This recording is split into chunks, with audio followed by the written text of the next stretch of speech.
I want to do a talk, the Dummies Guide to Found-Ups. You know, one of the advantages of married to a Japanese wife, a beautiful, sexy, an amazing Japanese wife, is the mother of my two fabulous boys. If you're on my Facebook, friend, you'll see I put a lot of videos of my family. And I invite anyone to be a friend. So it's M Trout. If you just type M Trout, then ultimately you can do there. But my amazing Japanese wife, her English isn't that good. So, you know, I was just talking to her, trying to explain what I'm doing. Everything from, you know, Found-Ups is a platform, and if you think of the difference between a platform and a website, it's a website that has an engine behind it, right? So if you're doing a blog, that's not a platform. What the blog sits on, right? So if you think a blogger, that's a platform. So the blogger platform is for doing blogs. Your blog is just a website, all right? So that's a platform. So Foundups.com is building a LinkedIn, Facebook type social, what I call crowdsourcing platform for validating ideas into successful businesses, right? A Found-Up is what's known as a business initiative, or a business strategy, or strategic initiative. Those are all kind of big words, but if you think of it as, it's a business idea, all right? That basically is put through a framework or schema. Now, a framework is something similar to a scaffold on a building, right? So let me try to put it in this, you know, when you build a house, you usually put up a framework first, you know, or first you put down the foundation, then you put up the scaffolding, then you start, you know, building up the house, and then, you know, from there you start working into the detail and all, you know, everything else, right? There's a systematic process, one step after another. You reach one, what I call mitigating milestone or SMART goal. You may know SMART goals, SMART, at a time, until you have it finished. And then when you have that finished, you launch it, okay? So think of us this way: the point of launching a Found-Up is the point when it's good enough for us to get a buyer to want to live in the building, right? So most startups basically are being sold when there's nothing there. And the problem is there is no framework.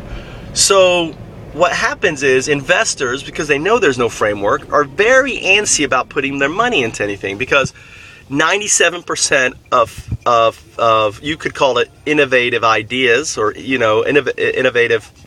If you know the graph called the chasm, so you can type in startup chasm, right? You'll get a graph. If I remember, I'll put the link here on this video. Or if you go to my Found-Up pictures on Facebook, I've got a Found-Up Corp on Facebook, or you can see the pictures there with the chasm. But there's a pre-chasm. That picture is actually wrong. That picture talks about this, once you launch as a startup, there's a chasm, which is true. There's actually a pre-chasm, which is the entire innovative phase.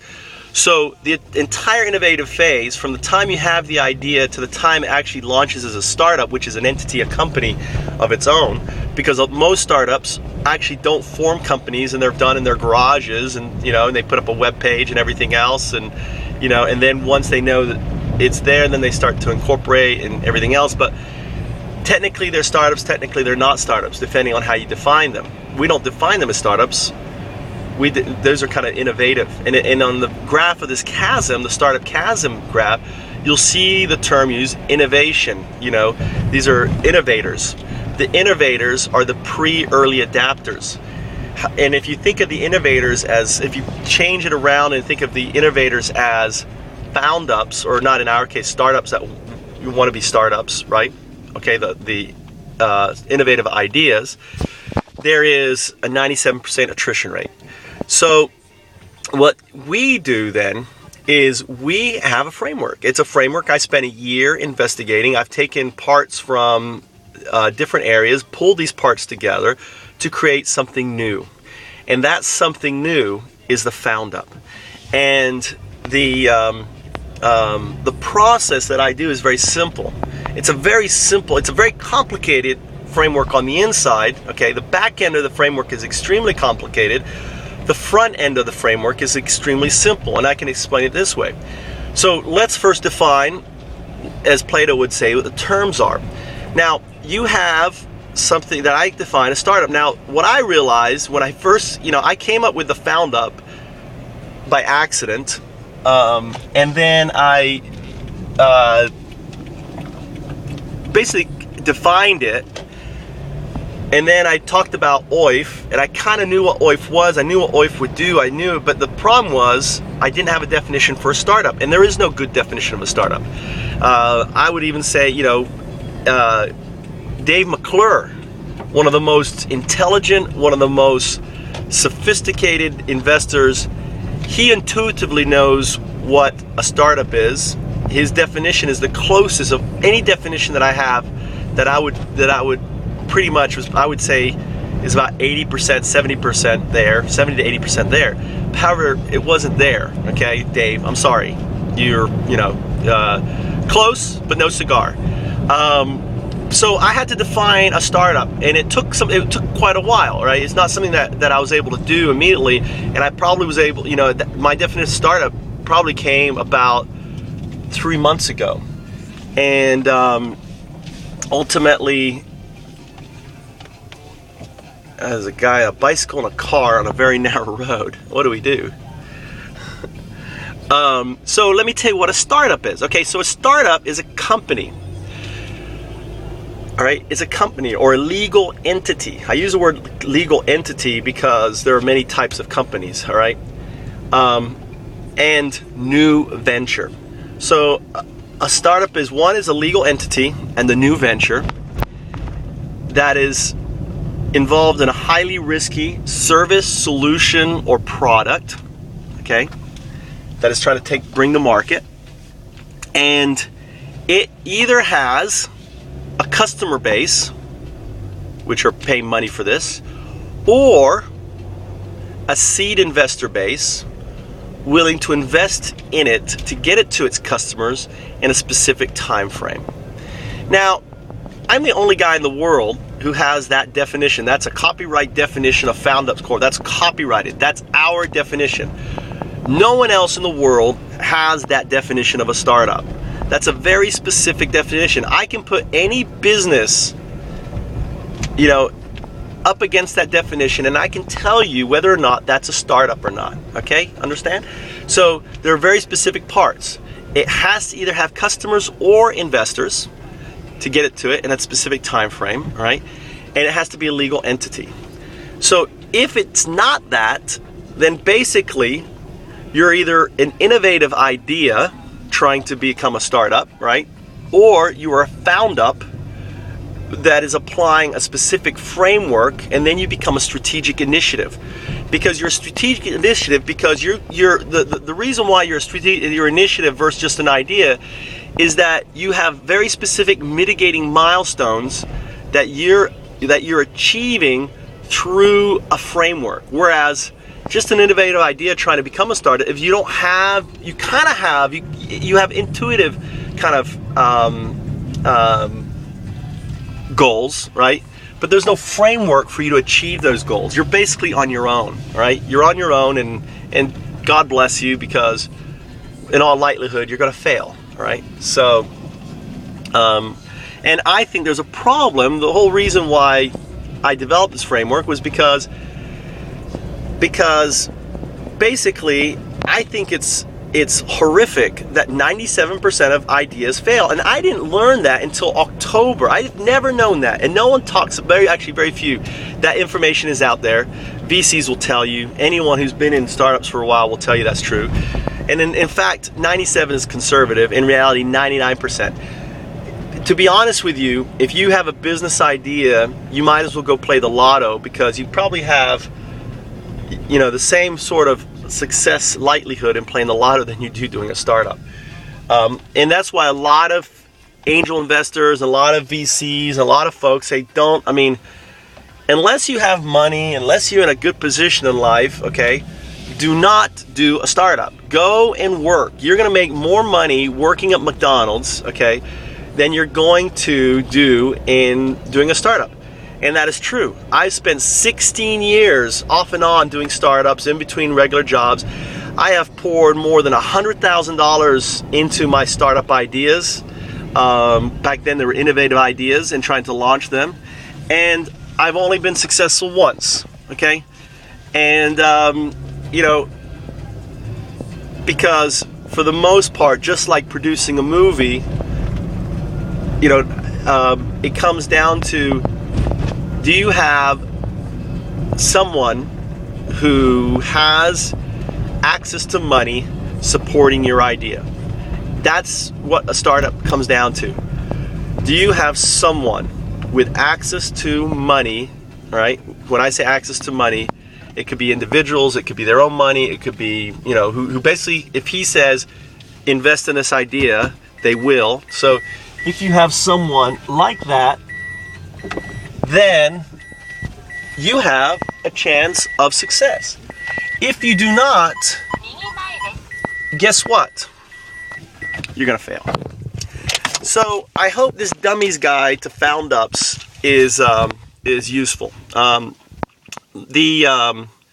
Foundup, okay, I've already given you the definition, is a collaborative framework. A startup is an institution framework. Now, I just realized that some stuff I forgot. Let me give some examples of that, all right? Encarta, Microsoft Encarta was a product which was brought about, if I correctly, around 1994-95, okay?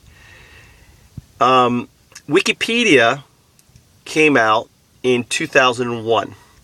Now, Jimmy Wales was taking on Microsoft at its peak. It was like saying, I'm going to go fight Muhammad Ali, right, at his peak, when he was just kicking ass, right? So imagine as an investor, you know, I go up to an investor and I go, you know what, I'm going to jump in the ring with Muhammad Ali. I'm going to beat him up. I'm trying to do my crazy eyes here. I'm going to beat him up. And you know what? I'm going to beat him up. I'm going to have everyday people write an encyclopedia. Okay, now, doesn't that sound crazy? Well, I look crazy, right? Right. But that is what, when Jimmy Wales, you have to understand, I wanted to kind of give you an idea. Would you have invested in that? That was Jimmy Wales going to VC guys, trying to get them to invest in his collaborative mom-pop encyclopedia, right? Because that's how they saw it, right? They said, you're going to have, so the investors were like, I'm going to do the a-hole. So you're going to have everyday people writing an encyclopedia piece. Is that what you're saying to me, Jimmy? Yeah, it's a great idea. I'm going to have them. They're going to write it. And we'll get them all writing it. Excuse me, but I have an appointment. Good luck. You know, so 99.999999999%, actually pretty much 100% of VCs and angel investors scoffed at him. Now, if you were Jimmy Wales and you can't find those investors, okay, Jimmy Wales was really smart. And Jimmy Wales I don't think has written a book, but I bet if Jimmy was watching my video, he would probably agree. You know, I have a background in nonprofits, and when you realize, you know, Jimmy Wales realized he was right. Okay, Jimmy Wales knew, just like I know I'm right. I know I'm right. Okay, now I don't know if Jimmy Wales ever said that, but he knew. He knew the power of the wiki as a collaborative vehicle, right? It's a collaborative vehicle. Encarta, Britannica, okay, those were institutional vehicles. They have limitations. The collaborative vehicle is always going to destroy. Eventually, for example, as everyone's predicting, Android is going to destroy the iPhone. Like, it's going to destroy. If you you can easily see this, because if you just go and look at groups on LinkedIn or groups anywhere, there is 2 to 3 times more developers. Actually, I don't know. I'm just looking at the groups now. So group size for the iPhone is maybe in the thousands.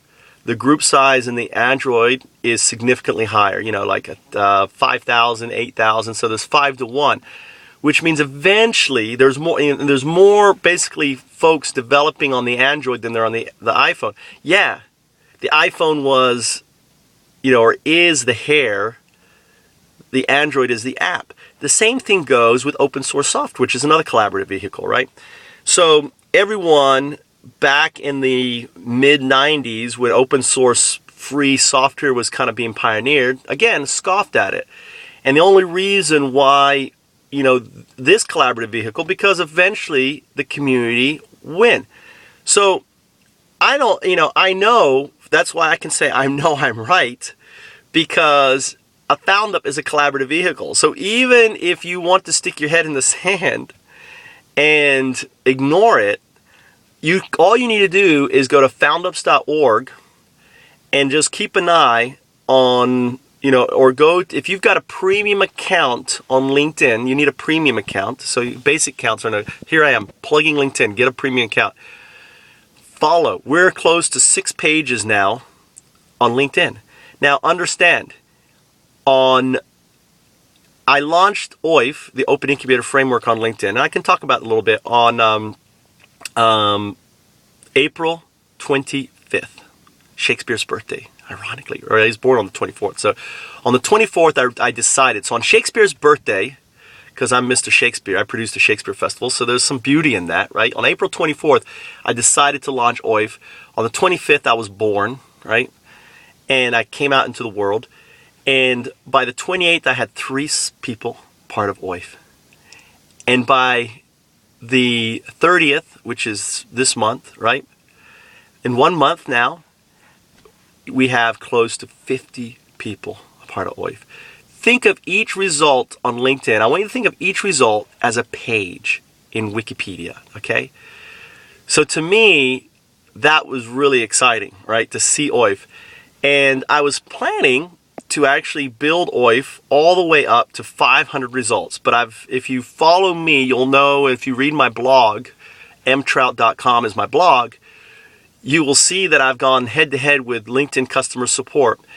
And what the result is, OIF, everything I'm doing in OIF is a violation of the terms of agreement on LinkedIn. I didn't know that. Who reads the freaking terms of relationship? So you can't have multiple accounts on LinkedIn. So if you have more than one accounts, you're screwed. You can't have corporate connection accounts, not corporate profiles, connection accounts, meaning you can't have an account with a logo and a business name on it. That's illegal, right? So right there, those 2 things basically screw up OIF.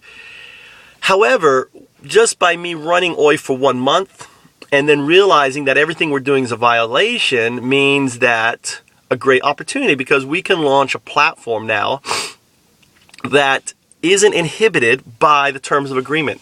So we can actually launch a platform that allows folks to be kind of like a free open LinkedIn, where we don't dictate to you your naming or anything else. You're like, hey, if you want your email to be your first name, great. If you want to have a company as your name, great. If you want to have 50 accounts, great. If you want to promote a product as a connection, great. All these things are, against the terms of agreement for LinkedIn. There are basically what's known as a network for professionals to connect, right? We are developing a social platform. So it's about crowdsourcing, or a crowdsourcing platform of ideas, of products, of individuals and companies, all right? Crowdsourcing and sharing. It's up to individuals, to take advantage. And we're going to put, basically a lot of safeguards to eliminate unwanted spam and other things, right? Because, see, LinkedIn was built with technologies that were 9 years old, and to be honest, their database is an antique, right? their database in development terms is a jalopy in all sense. So to be honest, I personally wouldn't, unless LinkedIn is trying to be another Google, be interested in what they do with the money that they earn if they can. I personally would be very hesitant in investing in LinkedIn because of knowing what I know of their architecture. Now, as an investor in LinkedIn, I would say kudos to you. Someone basically had to come to Jesus and said, guys, it's time for us to get our money out of this thing because we are a walking dinosaur. Come on, And even if you've had any experience dealing with customer service or customer, for LinkedIn, because here's a good example. I'm kind of going off the topic here, but here's a good example how you don't want to be, right? You don't want to be like LinkedIn. So if you have a violation, all right, so this is their customer service, all right? If you have a violation, which means, let's say you put a logo or you have something other than your first name in your first name field. Let's say, help the world save the dolphin, right? And then on your second name, you have Joe Smo, the dolphin saver CEO, okay? That's an illegal violation. So now the right way to deal with this is to make your account anonymous and lock anonymous, right? You see, LinkedIn can be anonymous, right? So how annoying would it be? Like you're trying to promote and all of a sudden you're anonymous to everyone, right? You can't really do your thing. So it's like, we have placed your account on, so you get an email saying your account's been placed on anonymous status, locked anonymous status because of violations of the terms of agreement. Please check your picture. It should be an individual picture, not a logo or any other thing, or check your name to ensure that your first name, last name are in the field. Sorry for the inconvenience. Yours sincerely, LinkedIn customer service, period. Okay? Now, that to me is the right way, the correct way, the gentle way, the informative way. You haven't stopped them from using the platform or anything else. You have pointed them to the fact that there's a violation because most people don't read of the terms of agreement. Now, what LinkedIn does, they treat you like you're in elementary school. So all of a sudden, but actually worse because you don't know why you got expelled. So all of a sudden you get an email. Your account's been suspended. Please contact, customer service. Right? It's like one day showing up at school and the gates are locked and you have a note on there saying, you have been expelled from school. Please write a letter to the dean to find out why. Can you imagine, how a parent would feel, right? So needless to say, I lost my cool because that was like the second time. So it happened one time, I got it fixed. It happened a second time and I forgot I didn't realize because I have, technically speaking, multiple accounts on LinkedIn. Don't tell them. It's a secret. Okay, it's a secret. Multiple accounts. So I'm only putting this on Facebook and sharing it with friends. So if you're not a Facebook friend of mine, you're not going to see it. Okay? All right? I'm getting into my acting thing. I'm having fun. I hope you appreciate my acting. Griggs, how am I doing? All right? So basically, I have... What I realized was we can launch we can launch our platform and we can create something better than LinkedIn.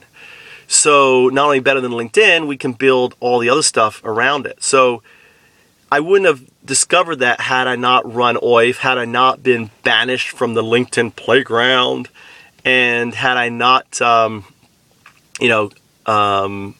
that experience. So now I've assembled a great team of developers. If you're a developer, if you're a friend of mine, you're a developer, you want to be on, we've created something called virtual Foundup dollars that can be spent on any Foundup launching. So this is part of that collaborative. Hey, why should I be fucked if I just work on this one startup? Why not if I work on the startup, it doesn't launch? Foundup. Replay. If I work on this Foundup, it doesn't launch, no problem. You can spend your Foundup dollars on a different Foundup that is launching. Wow. Means that all my time and energy working on this crazy idea, remember, highly risky service, product, or solution, and I can moonlight. So I'm spending all my money basically keeping, paying my mortgage, and right now the economy sucks, and, I'm not going to quit this shitty, banking, developer job that puts me to sleep, and half the time I'm like, oh, yeah, yes, sir, I'll have that done immediately. Oh, my God. maybe one day I will be able to grow up and I can be in a billion-dollar startup and I can change the world. And God, I wish I was a part of Google, and I wish I was a part of Facebook, or oh wow, I've got these incredible ideas, but I just don't. How do I develop them? There's just no way for me to do it, and I'm stuck here, and I just don't know how. Oh, what's this Foundups? Wow, this collaborative approach is really cool. People sign an NDA, it protects my idea. They launch a company. I maintain 90% ownership, and they do all the work. This guy is crazy, but I don't know. And he's only taking 10% of the company, and he's sharing 60% of that with a network, so they're actually only taking 4%? Let me read this. Let me investigate this thing. Let me read this chapter 1. I'll sign an NDA to get the rest of the material and join the team, because the full manual is only available to team members that sign an NDA, right? So when you're committed to a Foundup, I will teach you about Foundup. And I'm looking for folks to be like business developers. So that is how I'm growing virally, okay? So anyway, I hope you've enjoyed this talk. It's kind of a long one. I've tried to have fun with it. And this is the Dummies Guide to Foundups, and seeing a little bit of my humor. Let me end by this. This video is being shared to only my friends, okay? So you have to be a friend, a family, or a fool.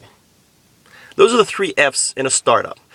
Now, I currently, and this is there, I can, for depending on what state you're on, if you're a FFF, friend, family, or fool, I have 7.5 million shares of Foundup stock, okay? 7.5 million shares at 10 cents a share. Now, founders can purchase, not founders, but team members can purchase with Foundup dollars. Now, if you want to make, I'm going to give you 2 investment options. One is you can buy shares directly at 10 cents a share. Minimum investment is $1,000, okay? So you can get 10,000 Foundup shares right now if you are a friend, family, or fool of mine in Facebook. And, or, okay, the second choice is you can make a contribution. Not investment, make a contribution to Foundups. We will then treat that contribution as times 10 the investment for purchasing Foundup stock when we launch officially as a startup. Because right now we're a Foundup, okay? Foundups Corp is a Foundup. So, you know, however, we're quasi Foundup because we are incorporated. We do have 7.5 million common stock shares that we have available, right? We're going to be distributing those shares quarterly to our team members for achieving SMART goals, or what I call mitigating milestones, you know, on an ongoing basis. Our chairman, Mr. Jim Lawson, PhD, MBA, Mr. Graybeard, Whitebeard, say Jim, love you. He has taken over chairmanship, and he's going to be handling all of this. He's an amazing guy, great guy. So ultimately, if you're interested, he's the guy that is going to issue the stock. He's the guy who will he's doing the accounting, he's doing all of that. And you can talk to him directly. Don't talk to me. I'm too busy, right? He's my gatekeeper. You know how I love gatekeepers? Well, guess what? I've got one. And his name's Jim Lawson. And he's a tough motherfucker, and he'll mess with you. So if you want access to me, you got to go through him, Mr. Angel Investor, because I don't want to talk to you, all right? If you're friends, family, or fool, though, I'd love to talk to you, all right? So again, I'm going to say 2 options. If you want to put cash in right now and get shares in your pocket, right, and you're like, I don't care about Foundup, I got plenty, you know, I want to put 5,000 or 1,000 into it, or 10,000, great. You can do it, and we'll sell you the shares at 10 cents a share, all right? If you want to wait and turn, let's say you don't have that much money, and $1,000 is a lot of money to you, and I may even do $500, okay? Probably $500, okay? You've twisted my arm. I will do $500 because I know $500 to a lot of people is a lot. If you want to make a $500 contribution, and I'm going to set up a new Indiegogo site called Foundups, okay? We're going to set up an Indiegogo site for Foundups, and we're going to run this as a pilot, all right? If you want to make well, I may then just do it as $25. What the fuck? All right. If you don't have $1,000 and you want to just make a contribution, and then we will take that contribution and multiply it by 10 and allow you to buy stock at 10 cents a share. So your $25 contribution when we launch as a startup will be a $250 contribution. So you can buy 2,500 shares. We will actually give you 2,500 shares when we launch, right? Then you can do that. So those are two great options, and that's only available to anyone that is a friend, family, or fool of mine, okay? Because I love you, and I want you to get part of Foundup, because ultimately what we're doing, I believe, is probably the most important company in the world. And let's talk about that. I'm already at 30 minutes. What the fuck? You know, YouTube should never have given me unlimited talk time. So blame them. Because now you've got all these talks of mine that are going for crazy time. So I'm at 30 minutes here. Michael Trout, you can never fucking shut up, can you? Yeah, no, I can't. Because I love. And I'm a little tired. I've been up all night. You know, I work on very little sleep, so I'm a little punch-out. So I just forgot what I was going to say, but it was important. I shouldn't have done that. Anyway, all right, so maybe that's a good thing, because now I've forgotten what it was. I have to go back and start listening to what I was going to say and have another talk on that. It's gone. Boo, out of my mind. So I appreciate you taking the time to watch this. It's 30 minutes of your important time, and I hope that, I remembered, most important company. You know, Foundups Corp is an open Google. All right, think of us as an open Google that uses a Wikipedia collaborative framework for launching any idea, any movie, anything. OIF will work on anything into a business. All right, we can apply OIF to anything, and it's either going to validate, team build, crowdsource the funding, build the prototype, and launch. You know, secure the customer, and then launch as a lean startup that is a social venture. That's what I want to talk about. Now, this is important, all right? What I'm pioneering is what I'm going to call the social company, all right? Social companies don't exist right now. I'm an idealist, so I get to put as the founder and chairman, I get to create things, all right? If you know Wealth Dynamics, right? Wealth Dynamics, look at Wealth Dynamics. My persona is the creator, right? I'm a creator. My mind doesn't stop thinking about stuff, right? To create. It's a sickness, all right? But ultimately I created a corporation so I can indulge in my sick mind of creating things. So the social company is an employee-owned C Corp or L Corp. It's employee-owned. That is mandated by the employees every 5 to 10 years. Okay, it's up to the social venture charter, right? To invest a specific amount up to 80% of net profits, a minimum percent of 20. So between 20 to 80% of net profits must be invested in social ventures, causes that are supported and endorsed by the employees of the company. In essence, the employees will first select how many causes. So we will going to support, and it has to be within their specific we call like vision or mission. Kind of think of it. What I'm doing is I'm taking the nonprofit model, or the when I say nonprofit model, I'm not talking about not profit. I'm talking about the vision, mission, which all corporations, and applying that to social causes within their environment. So for example, Help Japan Co. is not going to provide money to Americans, right, who've suffered. Help Japan is going to provide free services, solutions, social venture, capital donations to Japanese survivors of the tsunami and other things. So as other things, nuclear, anything dealing with survivors in Japan is their focus, right? Make sense? So you can't have things dealing with Haiti. We'll have Help Haiti Co., right? Help China Co., Help so-and-so Co., right?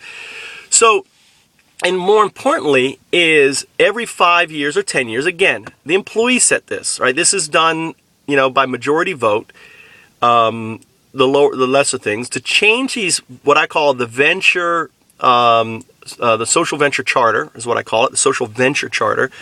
It's as part of the articles of incorporation, requires a 2/3 vote of the majority of employees, okay?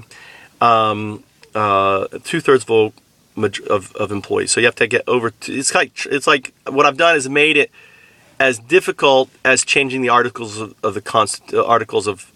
our Constitution, and especially once you get to 1,000, or you're dealing with you don't have, I don't think, over 1,000. Maybe you do, Republicans, but imagine having just one house. Imagine this becomes a 5,000, 10,000, 100,000 employee base. Can you imagine how hard it will be to change your social venture? Very hard to change that charter. To eliminate it. When I say change, it's eliminate. To change certain aspects of it within it actually is relatively easy. It just takes a majority vote, right? So how much should we give? Majority vote. Well, I think we should give 50%. Okay, which one ever has a majority vote wins, okay? What do we invest in? These are the things. The employee, and then everyone votes, and the ones that get the top 10 or so get the votes. That's what we're going to contribute to. A percentage of, a 20% or 10% of the, and this fund goes into a foundation. The foundation then mitigates the, on behalf of the social venture charter, or the social venture, right, which is the Foundup, will actually do the investing. So it goes from there to a private foundation. The private foundation does. What I'm doing is killing the startup, because when we launch, my vision is if we, imagine every Foundup, 5 years from now, we'll have 10,000 Foundups becoming startups collaboratively, right? And every one of those companies launching care about the community that they're in, and they're investing money in those communities, right? We're going to change the world. We're going to change the world and make it a better place. It's funny. 2012 is the end of the world as we know it, right? That's the mind. Well, I interpret it this way. 2012, December 2012, is the beginning of the new world. And that's the new world according to Michael Trout. And maybe that sounds the most arrogant thing, but ultimately it's not me. It's the new world according to the OIF, right? I am just, think of me as the guy bringing the vision. I am useless. I am nothing without you. I am nothing. I can do nothing, right? And ultimately, it is because of your support, because of you joining this Facebook page, or you joining my LinkedIn, you becoming an advisor, a passive advisor, just putting Foundups Corp advisor on your stupid LinkedIn, right? If you will do that, then you are passively crowdsourcing what I'm doing. Because I learned the term yesterday, sheeple, right? Sheeple. The sheep people you are an innovator, right? You are an early adapter. The sheeple will follow your lead. You're taking the time and listening to me make this incredibly long, and you're probably asleep by now. I don't care, right? But some person, some innovator, early adapter, someone who's going to try to, because be honest, most early adapters, most innovators are watching this video because you want to steal my idea. Come on, admit it. You're watching this video because I'm onto something, right? and you're watching this video to know how you can profit off what I'm doing. Well, profit, partner with me, I'm giving you OIF. Become a team member, you can have OIF. You know, read our affiliate program, right? You can get 4%, the 4% that I'm getting right now, right? I'm sharing it for free, and that's the power of OIF. OIF, OIF, OIF, OIF, all right? It's like a dog bark, right? That's why I have the pooping dog. Oh, let me just talk about the pooping dog. I'm at 40 minutes now, all right? The pooping dog. Why the heck do you have a pooping dog? Well, do you see a pooping dog or a dog trying to sit? That's my first question to you. Why do you think it's a pooping dog? What does that mean about you, your psyche, that you see a pooping dog? Do you see poop? I don't see poop. So, the pooping dog, it is a pooping dog, right? Maybe you can turn around and say, well, you always refer it. It's actually a sitting dog. So if someone ever says to you, that's a pooping dog. No. It's a sitting dog. Do you have a problem? Why do you think it's a pooping dog? Well, as founders, I think of it, we are doggedly. I have been doggedly for 16 years, and actually for the last 4 years, or a good part of the 4 years, I've been doggedly pursuing my startup ideas, right? Trying to launch my startup ideas that everyone else thinks is utter crap, but in reality is a red hot chili pepper of an idea.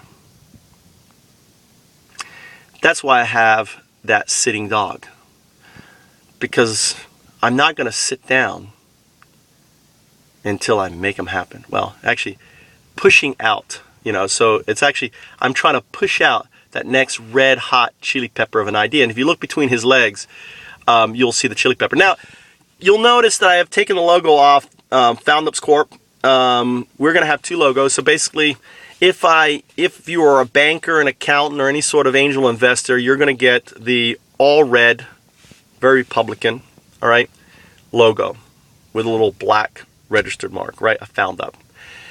And you're going to get an email from mtrout@foundups.com. Now, if you are a crazy developer, if you are someone wacky like I am, right, you're going to get my mjt@foundups.com, and it's going to have the pooping dog on it.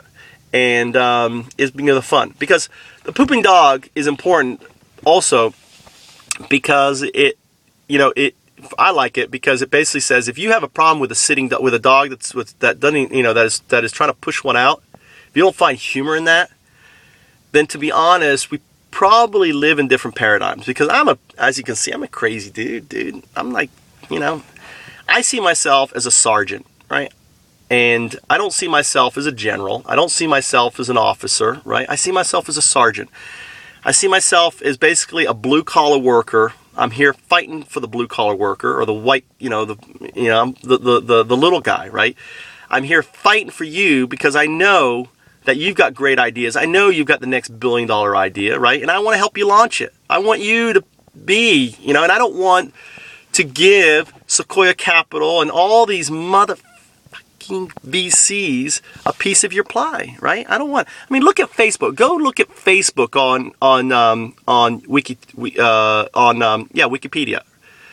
There are 10 investors, 10 billion, 10 companies that are already billion-dollar companies who now have more billions of dollars, and they're doing squat with that money to help in the world. Look at what the banks did to the American dream and the mortgage companies. Look at what Wall Street and those other did. I hate to swear, but I'm passionate about this. Let's get down and dirty, right? These motherfuckers have ruined the world. They have taken the American dream. They have stripped America, right? And what I'm trying to do is give it back to its people. So if that's enough from watching this video and seeing my conviction, I'm making this shit up. I'm telling you how I feel, all right? Then become an advisor of Foundups Corp. Simply add Foundups Corp advisor. Read my one-page prospectus.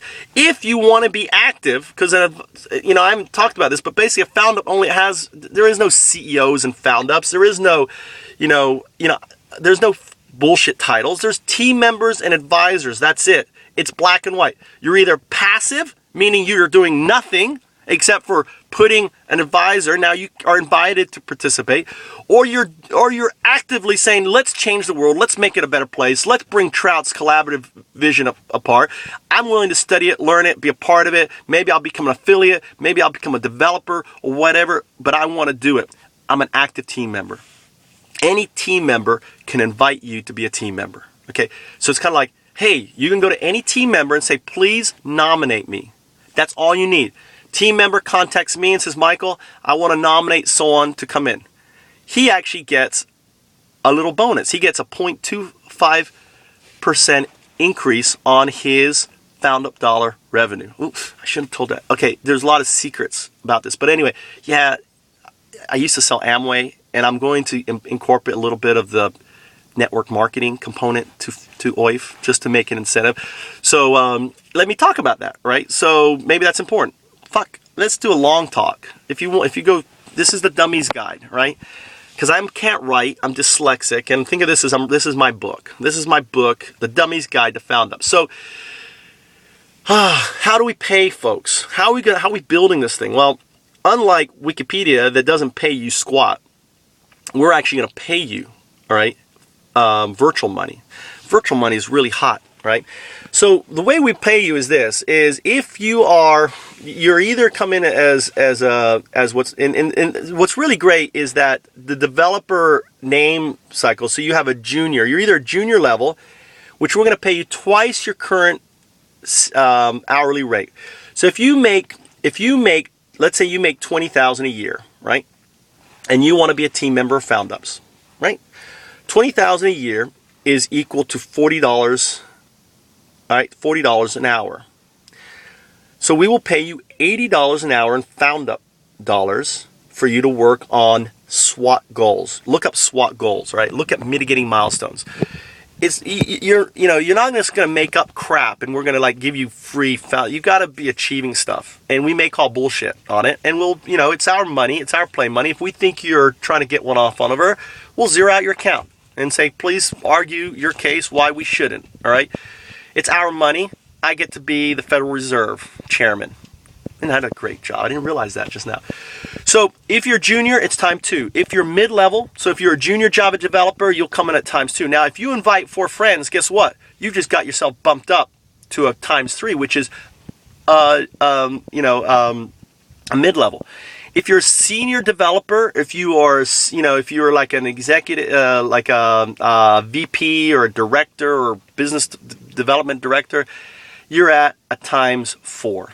If you're a CXO, or let's say if you're like a senior architect, if you're at the height of your development experience, maybe you're not a CXO, but you're up there equivalent, you're the highest pay grade, maybe you're making about $200 an hour already, we're going to pay you times 5. So we're going to pay you $1,000 Foundup dollars an hour, right? $1,000 an hour. Wow, right? To apply your time, right? And to working to help people, because we know your time is valuable. So we got to make it. The most you can make is times 6. What I wanted to do was to be able to let the junior guy, I want the dishwasher to come in and be able to earn more than the highest. Well, they probably won't. Let's see. If you're making, all right, so what would be, if you're making $20,000 a year, that's, let's do 25, that's 50. So you're making $25,000 a year, that's 100. 100 times 6 is 600. Okay, you won't be making the $1,000 an hour, you'll be making $600 an hour. Potentially as a junior developer that brings and helps builds teams for different Foundups and so on, right? And brings on their friends and folks that are actively participating as team members. Your potential is there, right? So Foundup dollars will be used in really cool ways. You'll be able to buy, once we get Foundups.com and we have a lot of visibility, we'll be looking at the demographics of folks looking at a specific one, and strategic partners will be able to, give us products, services for free, and you will be able to buy those services and products for free with your Foundup dollars, right? And you'll be able to do some really other very, very cool things that I'd love to tell you, but I need an NDA, and you got to be a team member. You know, my name is Michael Trout. I'm just a crazy guy trying to make the world a better place, and I hope you'll join me in this adventure. It's going great, and you know, please consider making an investment or contribution into Foundups if you're a friend, if you're one of my FFF, friend, family, or fools, and help us move this forward. Thank you.